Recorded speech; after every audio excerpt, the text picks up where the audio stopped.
Ini mesin 3D pemirsa, seperti itu. Atau kita lihat dari atas ya.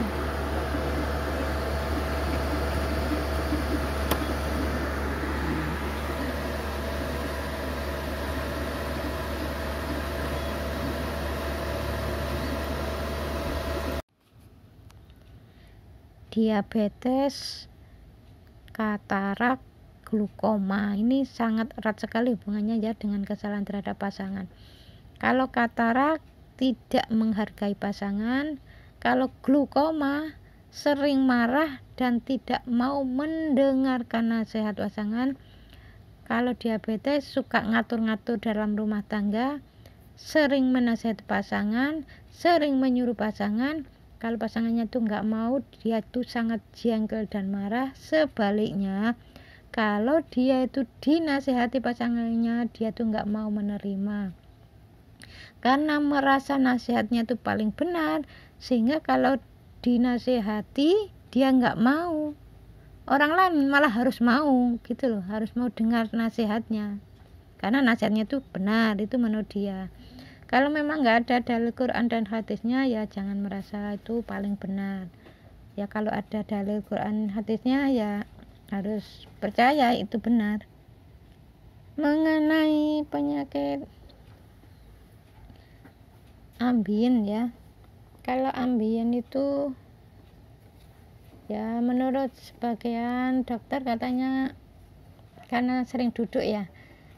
Kalau ambien ini kalau ditinjau dari segi akhlak, kalau hasilnya itu anusnya itu berdarah, terus dubur itu mirip ya, saya analogikan sama dengan mulut kita. Jadi kalau di dubur itu ada benjolan dan berdarah, itu berarti tipikalnya itu kalau orangnya itu memang sering marah yang disimpan. Jadi sering marahnya itu tapi disimpan dulu diem beberapa saat baru dikeluarkan. Nah, itu berulang kali melakukan seperti itu, belum dimohonkan ampun pada Allah, sudah bertahun-tahun, insya Allah akan diberi peringatan oleh Allah Ta'ala yang berupa ambien. Kalau anak jatuh terus mengakibatkan lumpuh ya, kalau menurut dokter ya karena tulang belakangnya itu atau bagian kepalanya itu mengenai dia ya, akhirnya dia jadi lumpuh. Tapi kalau ditinjau dari segi akhlak, anak lumpuh itu orang tua sering putus asa dalam menghadapi masalah. Kalau anak jatuh dari ketinggian, orang tua kurang komunikasi. Jadi yang selama ini saya amati itu ya, kalau orang itu jatuh terus lumpuh, lanjut lumpuh ya, dikiranya oh lumpuhnya ini penyebabnya karena jatuh dari ketinggian. Ya bukan, kalau ditinjau dari segi akhlak itu beda. Jatuh dari ketinggian karena kurangnya komunikasi. Jadi anak lumpuh itu orang tua sering putus asa dalam menghadapi masalah. Anak jatuh dari ketinggian, orang tua kurang komunikasi. Jadi kalau punya bayi dan balita, orang tua melakukan kesalahan, melakukan akhlak yang kurang baik di mata Allah, yang kena itu nanti bayi dan balitanya. Jadi yang melakukan kesalahan orang tua, tapi yang kena penyakit itu malah anaknya. Jadi kena imbasnya istilahnya. Jadi kalau orang tua melakukan akhlak yang baik, ya insya Allah anaknya sehat-sehat. Jadi yang selama ini orang kalau melakukan misalnya sering marah-marah ya, pokoknya emosian, gampang marah, emosi, itu nanti bayinya rewel. Jadi kalau ada bayi rewel ya perbanyak istighfar, terus jangan emosian. Kalau orangnya emosian, orang tua ayahnya atau ibunya sering emosian, ya nanti bayinya rewel. Jadi bayi itu anteng-anteng aja, nggak rewel ya insya Allah karena orang tuanya itu sabar, nggak emosian. Nah seperti itu. Mengenai orang yang jodohnya itu agak lambat ya, karena sering menentang ya, kalau dinasihati orang tua itu sering menyuarakan, sering nyerang istilahnya, tapi masih baik. Masih baik itu maksudnya ya sering nolong-nolong kerjaan orang tuanya, sering memberi sesuatu, itu kan baik. Ya jodohnya agak lambat. Tapi kalau sudah sering menentang nasihatnya, terus nggak baik, nggak mau nolong pekerjaan orang tua, nggak pernah memberi sesuatu, ngomongnya kasar, dinasihati serang nentang, itu bukan hanya lambat jodohnya, biasanya malah nggak dapat jodoh sampai akhir hayat. Ya seperti itu.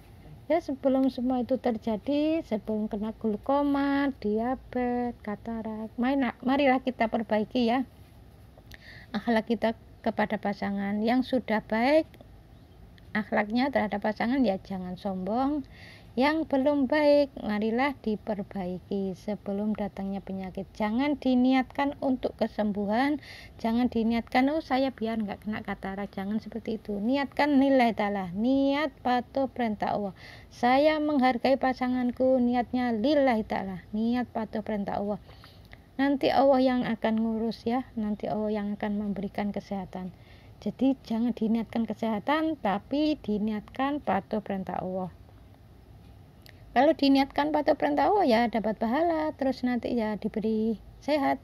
Makanya yang saya amati rata-rata ya orang yang sakit-sakitan, misalnya suami sakit-sakitan ya, istrinya sehat. Ada yang istrinya sakit-sakitan terus, sering opname tapi suaminya sehat. Ya memang sering nggak bisa mengendalikan emosi, terus nggak mau menghargai. Ya itu balasannya dari Allah Ta'ala seperti itu. Sakit, penyakit yang macam-macam itu akibat dari buah tangan. Ayatnya sudah jelas, wa ma asabakum min musibatin fa bima kasabat aydikum. Apa saja musibah yang engkau terima itu adalah akibat dari buah tanganmu. Di sini berarti dosa. Buah tanganmu itu ya dosa. Makanya kalau ingin sehat ya jangan melakukan dosa. Ini ada yang tanya, Bun, apakah bisa dihindari musibah itu? Kalau dihindari insya Allah nggak bisa ya, tapi diminimkan. Misalnya ini takdirnya kecelakaan, tapi dia pakai helm ya jadi minim nanti gak. Bisa saja seperti itu. Itu mungkin ya bukan musibah, sebetulnya itu kelihatannya seperti musibah ya kecelakaan, ya bisa saja itu ujian. Kalau musibah itu bisa dihindari dengan baca istighfar. Kalau ujian nggak bisa, tapi diminimkan, insya Allah bisa diminimkan. Karena ujian itu sudah jelas setiap hamba, setiap orang mukmin itu diuji 1 atau 2 kali dalam setahun. Itu ada keterangannya dalam surat At-Taubah. Jadi nggak mungkin lebih dari itu. Kalau menghindari ujian ya nggak bisa, karena harus ada ujian. Ujiannya ya bentuknya macam-macam, kekurangan buah-buahan, ya biasanya panen nggak panen, terus sakit, terus ya bisa saja bangkrut usahanya, itu ujian. Tapi 1 tahun hanya 1 atau 2 kali. Jadi nggak bisa dihindari kalau ujian, tapi diminimkan. Kalau musibah ya insya Allah masih bisa dihindari ya, karena musibah itu kan akibat dari dosa, sedangkan ujian ya karena bukan dosa, memang diuji, mau diangkat derajatnya oleh Allah Ta'ala, sehingga kalau lulus naik derajatnya, kalau nggak lulus ya diulang lagi. Ya seperti itu. Kalau musibah itu akibat dari buah tangan di sini berarti dosa. Kalau musibah berarti masih bisa dihindari dengan jalan memperbaiki akhlak, memperbanyak istighfar dan bertobat. Kalau orang itu sering bertobat, daya tahan tubuh kuat. Kalau selama ini menurut dokter daya tahan tubuh kuat itu harus makan ini, itu harus berjemur di pagi hari, olahraga rutin dan lain-lain, itu kan secara medis ya. Kalau ditinjau dari segi akhlak, daya tahan tubuh kuat karena bertobat dan beristighfar. Beristighfar diampuni dosanya, bertobat membuat daya tahan tubuh kuat. Ya tahan tubuh kuat, terus dosanya habis karena beristighfar, ya diberikan kesehatan oleh Allah Ta'ala akhirnya. Ya mudah-mudahan video ini ada manfaatnya ya. Assalamualaikum warahmatullahi wabarakatuh.